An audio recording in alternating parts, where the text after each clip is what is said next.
Hello everybody, welcome to Snyder's Inc.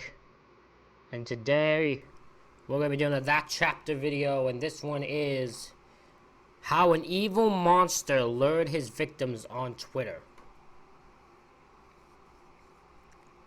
Obviously, this is up for a reason. Suicidal phone that you could call 24 hours. I'll say that is a part of this, so at least you know that. But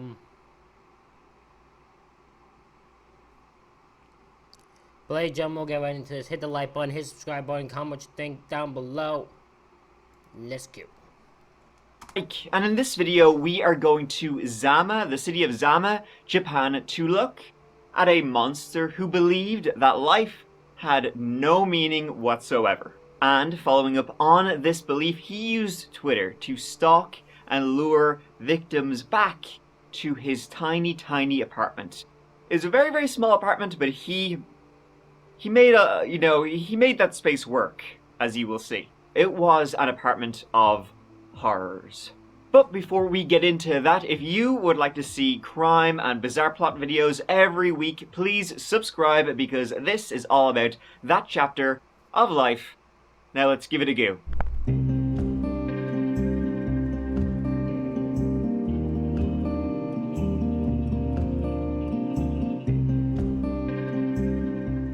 The city of Zama, it lies in the Kanagawa Prefecture, which is part of the Tokyo megalopolis region. I mean, the city of Tokyo, it's just so sprawling. It's kind of hard to say when the city actually ends and becomes another.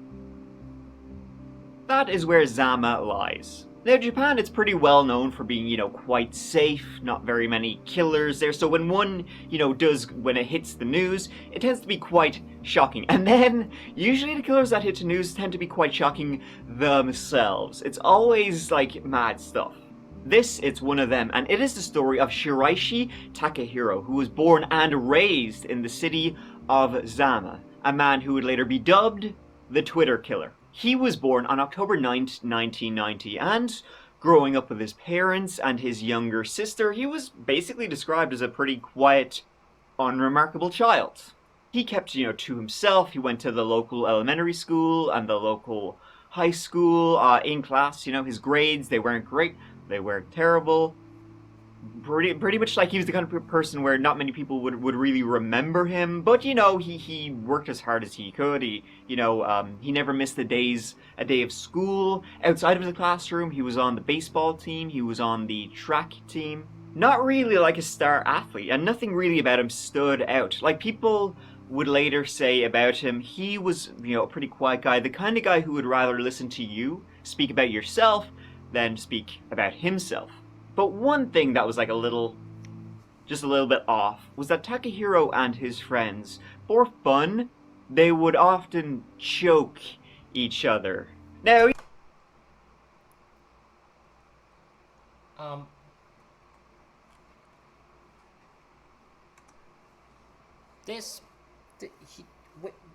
do you mean they would?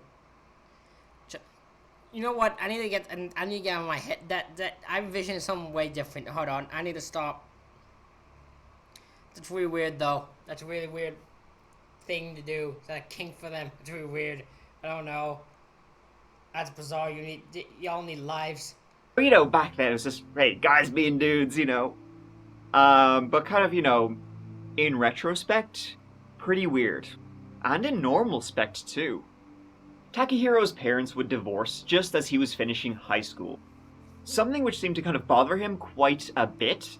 And then in 2009, when he graduated high school, he would go and work in a local supermarket for about 2 years. He did that full time before quitting, and he would have brief stints in a couple of other jobs. He would work in a food factory, in a pachinko parlor, and then he made quite the leap, you could say, from his previous jobs, working at the checkout, stacking shelves, because he made the leap from kind of those jobs to becoming involved in sex trafficking. He went straight.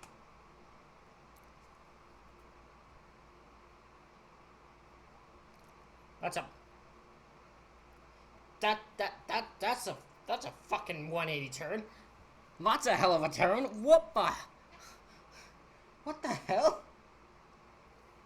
That's such a bizarre turn of events. What? It caused a...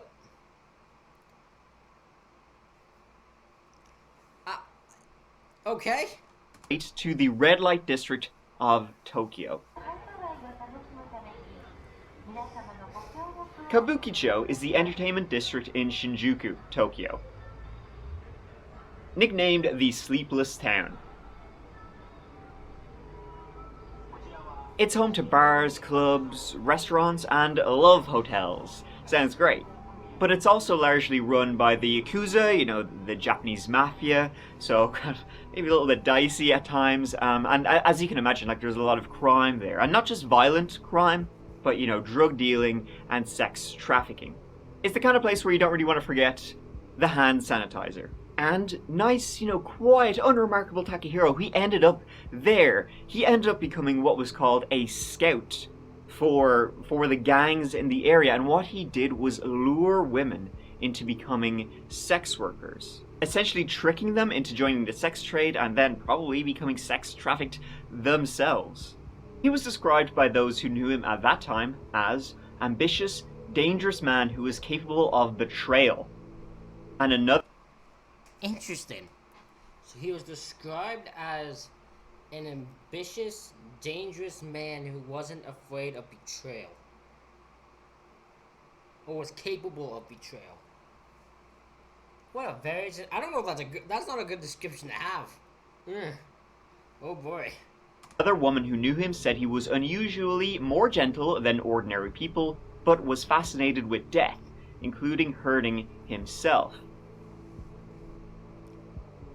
Now, as you may be aware, Japan is unusually tolerant to the idea of hurting yourself. It's pretty embedded in the culture, like these ideas of self-harm and seppuku and all that kind of stuff going back, you know, 100 centuries. It has one of the highest rates of suicide in the world. Only Yeah, they got goddamn forced. Known for its suicides. It's not a good thing, but it is a thing. They have a forest in Japan known for it. So sick. I feel so bad. That's a thing it's like tolerated there. That's seen. It's just normal. Like that's so messed up. Neighboring South Korea is beating it out on that level. And so Takehiro's kind of obsession with morbid stuff like self-harm and death and that kind of thing probably wasn't seen as quite as strange as it would have been, you know, in Western countries. Now, Takahiro, he was arrested for scouting in February 2017. Finally. And he was sentenced to 14 months in prison, but that sentence would be suspended, and he would get a 3-year suspended sentence. So he stopped working in the Kabukicho area, and he went back home to be with his dad. Now remember, his parents had split, so he was living with his dad, his mother, and his younger sister. They had left to go off somewhere else. And Takahiro was very close with his dad. As I said, you know, they lived together, and his dad, for work, he would design car parts and that sort of thing, and he had his own workshop, and Takahiro would often be there, you know, helping him out in the workshop. They would go out for dinner together and all that sort of stuff. However, it seems Takehiro's obsession with, well, death, started going overboard in the summer of 2017, so a couple of months after he had left Kabukicho and all that kind of stuff. Around that time, he said to his dad, "I don't know why I'm alive." Then, in the August of that year, August 2017, he told his dad that he had met the love of his life. He hadn't. And that he wanted to move into his own little apartment. And so he asked his dad to be guarantor of this apartment. His dad said, "Yep, sure thing, buddy, you got it." So he moved into this other apartment, which was in a neighborhood from where he was from, in Zama. It was about a mile from where he grew up. He moved in there on the 22nd of August, and it seems that then maybe being alone was not the best thing for him, because it seems his fascination with death and with morbidity and all that kind of stuff, well, Takahiro decided the self part, not so much, but the harm part, a big yes. Hi. And the method he used to explore this fascination he had was Twitter. In September 2017, a profile was created on Twitter. The username, Hanging Pro. The name, Hangman. And as you can see, the profile picture was an anime-style dude with cuts on his wrists, neck, and a noose. Subtle. The bio read, "I want to help those who are having a hard time. DM me." Let me just read out what his pinned post was. "People are bullied all the time at school and work, and when you can't handle the place you go every day and the people there, that'll push you further and further mentally. I think lots of people are suffering and attempting suicide, even if the news isn't covering it. I want to help these people." You sicklo. Why you are targeting people who are already down on themselves. You are targeting people who already don't want to live because of their own thoughts in their head. Like, that is so messed up. You probably have a good idea of what help means. What he is kind of implying by there. Like, on first glance, it looks like he's just trying to help people maybe who are going through a dark period in their lives, who he just wants to help out, right? Maybe help them get better, see the light, people who are depressed, whatever. That's not what he was meaning. He was meaning something a hell of a lot darker. Otherwise, on the platform, he would retweet cute pictures of cats and dogs, and he would also tweet other posts about self-harm and so on. As I said, through this he would meet people who wanted to hurt themselves under the guise of helping them. In October 2017, Aiko Tamura disappeared. She herself was a Tokyo native, and at 23 years of age, she posted about on Twitter self-harm and that kind of thing. Just a couple of months previous, her mother had sadly passed away, and that was something which absolutely devastated her and led her down this path. She then disappeared. She was last seen on October 21st, 2017. It was Aiko's brother who began looking for her, frantically trying to find, the sister who he loved dearly before she could do something to herself he couldn't undo. He was mad and frantic to find her. Upon learning that she hadn't been seen, he went to her friends, to her work, to everywhere, and he could not find any single trace of her at all. Twitter is huge in Japan. It's much bigger than the other social sites like Facebook, Instagram. Twitter's way bigger. So what Aiko's brother did, in his desperation to find out where she was, reading what she'd been tweeting about and fearing the worst, he then went to her Twitter to see who she had been interacting with. And then what he did was he managed to get access to her Twitter account. He figured out her password, and he saw that she had been DMing Hanging Pro.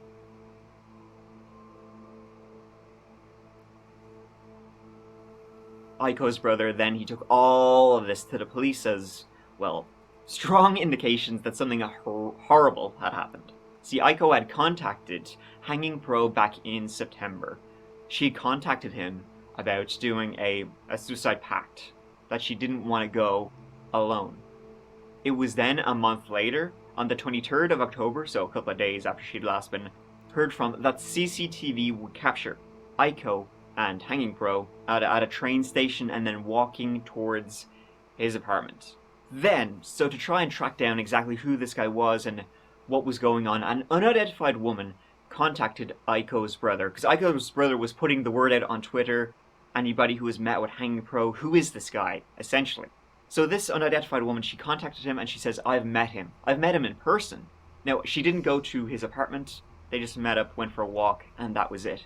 But this time she said, I can organize to meet up with him again, and this time I'll go to his place. So the police were then involved, and this became like a sting, kind of stakeout operation. It was Halloween 2017. A time when everybody's wearing masks and costumes. Except the real monster was not wearing any costume at all. The police were watching everything the entire time as this woman, she met up with Hanging Pro Takehiro at a train station, and the pair of them then walked together back to his apartment. And a couple of minutes, after they went in together, the police rocked up, knocked on his door. Takehiro, he opened the door, and the police said, here, listen, we're investigating the disappearance of Aiko Tamura. Do you have any information you can share with us? So then what Takahiro did was he looked at them, and then he looked back into his apartment, and then he said, "She's in the cooler." The cooler was right there. The officers went into his apartment, down on the ground. They looked at it, they opened it, and what they saw staring back at them was Aiko's head.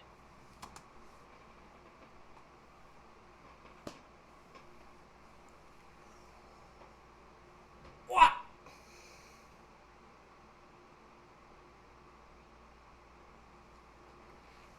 What? No. What? Huh? What the fuck? They knocked on your door. They said, "Hey, we're looking for this girl.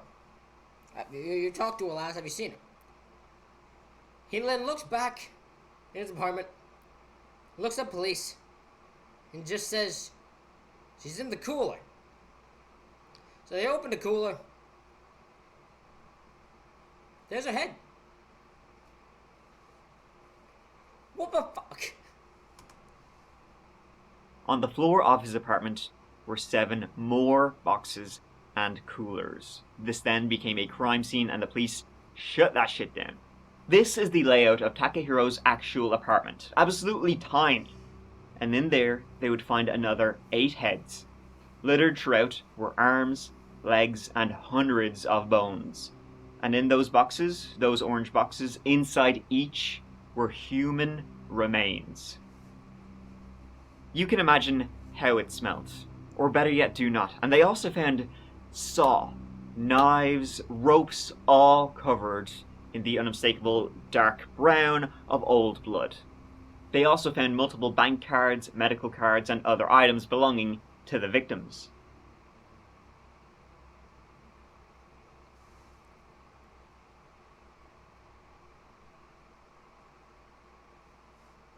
Neighbors would say they smelt foul, rotting flesh coming from his apartment and the bins that he would use outside. Takahiro, he would dispose of the flesh and the organs, but he kept the bones. He also tried to discover what he disposed of with kitty litter.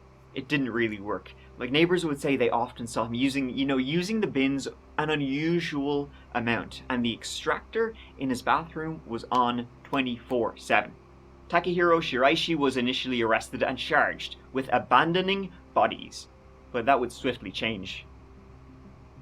じっとしている、淡々と聞いている、そんな印象です。特に言葉を発することもなく、淡々と裁判長の話を聞いている、そういう姿でした。で、裁判長は主文を後回しにして先に判決理由を述べました。Now, initially, his lawyers tried to say, "Okay, listen, this is not what it looks like. Was he involved in what happened to him? Sure, but this was murder with consent." These were all people who just wanted to harm themselves anyway. And Takahiro said here, "Listen, I'll help you out. I'll help you along this, I'll give you a hand." But Takahiro himself would tell a different story to his own. Oh my god, the lawyers even tried to come up with a defense and he wouldn't go with it. The lawyers were just like, it's a thing. They wanted to end their own lives. He was trying to help them. He did it for them because they couldn't do it themselves. It was all good. They consent to it. It's all good. Then this guy's like, no, I just killed them. I just ended the lives. They didn't want to die. I just ended it for them. That's what I did. This guy wasn't even going to let them try to justify his way out of it. Own lawyers. He would say that all of these victims who were found, they expressed online that they wanted to hurt themselves. But when it came down to it, when he met them in person, no, they didn't. None of his victims consented to death. And when he would actually come forward and confess, he didn't deny what he had done for a second. When he was confessing to the police, he said it had nothing to do with self-harm and that kind of stuff. He murdered these people for 2 reasons: for sex and for money. He did it because these people, they couldn't turn him down, and he also would steal all the money they had and whatever he could sell. Of the 9 victims found, 8 were women. 1 was a man. The boyfriend of one of the women, his first victim. See, he had met up with this woman after Hanging Pro had been DMing her online. They went out for dinner and drinks, but Takahiro was a little bit annoyed when her boyfriend joined them also. So then, a couple of days later, he messaged this woman again, and they met up alone. She went to his apartment, and she never left. A couple of days later, the boyfriend showed up to Takehiro's apartment saying, where's my girlfriend? He went inside also, and did not come back. What he would do was invite all his victims over. He would then drug them with alcohol, sleeping pills, and tranquilizers, and then when they were unconscious, he would strangle them to death. And then to dispose of their remains, he would cut them up. And he said that his first victim, it took him 3 days to dismember. But after that, he had it down to 1 day to dismember them. The oldest victim, 26 years of age. 4 of them were teens, 3 in high school, one of them only 15 years old. This is one sick bastard. This is one sick, twisted bastard. That messed the hell up. It was 9 victims over 2 months. As soon as he moved into that apartment, he started looking for victims online, looking for people who were vulnerable. Essentially, people he felt he could lure over with his page that was all about self-harm and that kind of thing. He would DM them, start chatting, talk about what they would talk about, and then he would get them over to his apartment, drug them, kill them, chop them up, keep parts of them in his apartment. At trial, Takehiro fought his own defense. He said, nope, the indictments are true. Everything the police said is true. He did it all. Like his defense, that they were trying to find, he's not mentally competent. He wasn't in control of his own actions. But psychologists examined him for 5 months. They found he was fine. He knew every single thing he was doing. He was all there. And he was found guilty of all 9 murders. He was sentenced to death. The death sentence in Japan is carried out with a noose. やっぱ実際聞いてみると、やはり私の中でも頭の中で想像とかもしてしまうので、ちょっと夜とかは、思い出すこともあったので、ちょっと負担に感じたところはそういうところだったのかなと思いましたね。殺害方法の残忍さとか、ちょっと詳しくは言えないんですけど。At his sentencing, he said, I am sorry for having killed some of the victims, with whom I spent a lot of time, and would like to apologize to these families. But for the others, I don't really feel a deep sense of regret. In any case, I am sorry only because I failed when I got caught. If I wasn't arrested, I will not be regretting anything. At least he's honest. He's failed bad only because he got caught. If he hadn't, he wouldn't regret a thing if he hadn't. At least he's straight honest with it. To be fair, he's refreshingly honest for a psychopathic monster. まだ判決か出ましたか。白石貴弘被告に死刑判決、主文後回しということで、今日2時判決公判スタート、中継をお伝えしましたけども、主文後回しで判決理由読み上げた後、死刑が言い渡されたということですね。白石貴弘被告に死刑判決です。神保さんどうぞ。はい、強盗強制性交殺人などの罪に問われた白石貴弘被告に対して先ほど死刑を言い渡しました。その時の白石被告の様子ですが、椅子に座ってじっとしている、淡々と聞いている、そんな印象です。特に言葉を発することもなく淡々と裁判長の話を聞いている、そういう姿でした。で裁判長は主文を後回しにして、死刑判決が出たとしてもこれは控訴しないと、そういうふうに話していて、その判決を受け入れる姿勢を示しています。ごめんなさい、こちらから以上です。失礼しました。He wouldn't seek any appeals to his sentence. He was like, yeah, I did it all, hands up, you got me. You got me fair and square. I'm annoyed you got me, but I'm not annoyed. I'm not remorseful for anything I've done. He said he would not appeal his sentence. Pretty much just accepted that, yeah, he was a monster. He did not feel empathy for any other human being ever his entire life, and he did what he did. Straight up.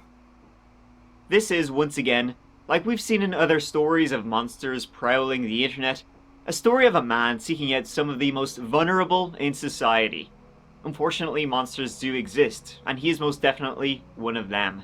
Someone who is never sorry about what he did, only that he was caught. If he hadn't been, he would have kept it up.